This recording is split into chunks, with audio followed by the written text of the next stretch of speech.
एक समय की बात है, एक राज्य में एक प्रतापी राजा राज करता था। एक दिन उसके दरबार में एक विदेशी आगंतुक आया और उसने राजा को एक सुंदर सा पत्थर उपहार स्वरूप प्रदान किया। राजा वो पत्थर देखकर बहुत प्रसन्न हुआ। उसने उस पत्थर से भगवान विष्णु की प्रतिमा का निर्माण कर उसे राज्य के मंदिर में स्थापित करने का निर्णय लिया।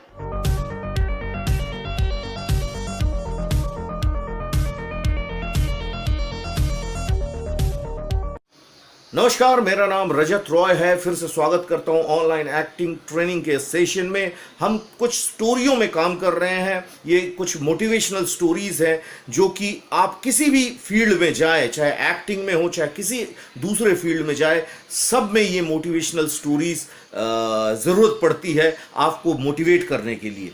तो चलिए आज एक और मोटिवेशनल स्टोरी सुनते हैं। अंतिम प्रयास इस स्टोरी का नाम है और शायद ये देखने के बाद आपके अंदर भी एक अंतिम प्रयास करने की इच्छा जागृत हो जाए। चलिए सुनते हैं। और प्रतिमा निर्माण का कार्य राज्य के एक महामंत्री को सौंप दिया। महामंत्री गांव के सर्वश्रेष्ठ मूर्तिकार के पास गया और उसे वो पत्थर देते हुए बोला, महाराज मंदिर में भगवान विष्णु की प्रतिमा स्थापित करना चाहते हैं और 7 दिन के भीतर इस पत्थर से भगवान विष्णु की प्रतिमा तैयार कर राजमहल पहुंचा देना। इसके लिए तुम्हें 50 स्वर्ण मुद्राएं दी जाएगी। 50 स्वर्ण मुद्राओं की बात सुनकर मूर्तिकार खुश हो गया और महामंत्री के जाने के उपरांत प्रतिमा का निर्माण कार्य प्रारंभ करने के उद्देश्य से अपने औजार निकाल लिए। अपने औजारों में से उसने एक हथौड़ा लिया और पत्थर तोड़ने के लिए उस पर हथौड़े से वार करने लगा, लेकिन पत्थर जस का तस रहा।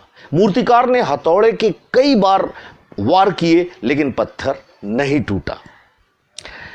50 बार प्रयास करने के उपरांत मूर्तिकार ने अंतिम बार प्रयास करने के उद्देश्य से हथौड़ा उठाया, लेकिन यह सोचकर हथौड़े पर प्रहार करने के पूर्व ही उसने हाथ खींच लिया कि जब 50 बार वार करने के बाद पत्थर नहीं टूटा तो अब क्या टूटेगा।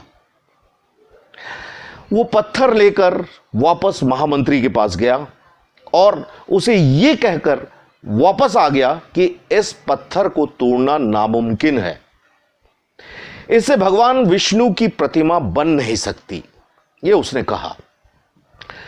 महामंत्री को राजा का आदेश हर स्थिति में पूर्ण करना था, इसलिए भगवान विष्णु की प्रतिमा निर्मित करने का कार्य गांव के एक साधारण से मूर्तिकार को सौंप दिया गया। पत्थर लेकर मूर्तिकार ने महामंत्री के सामने ही उस पर हथौड़े से एक ही प्रहार किया और वो पत्थर एक बार में ही टूट गया। पत्थर टूटने के बाद मूर्तिकार प्रतिमा बनाने में जुट गया। इधर महामंत्री सोचने लगा कि काश पहले मूर्तिकार ने एक अंतिम प्रयास किया होता तो वो सफल हो गया होता और 50 स्वर्ण मुद्राओं का हकदार भी बनता।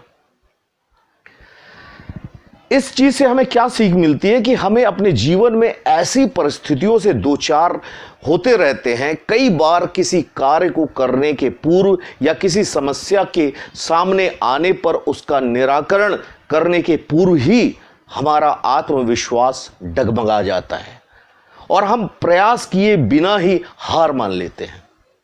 कई बार हम 1-2 प्रयास में असफलता हमें मिलने लगती है, आगे प्रयास करना छोड़ देते हैं, जबकि कुछ ही प्रयास और करने पर कार्य पूर्ण हो सकता था, समस्या का समाधान हो जाता। यदि जीवन में सफलता प्राप्त करनी है तो बार बार असफल होने पर भी तब तक प्रयास करना नहीं छोड़ना चाहिए जब तक सफलता नहीं मिल जाती।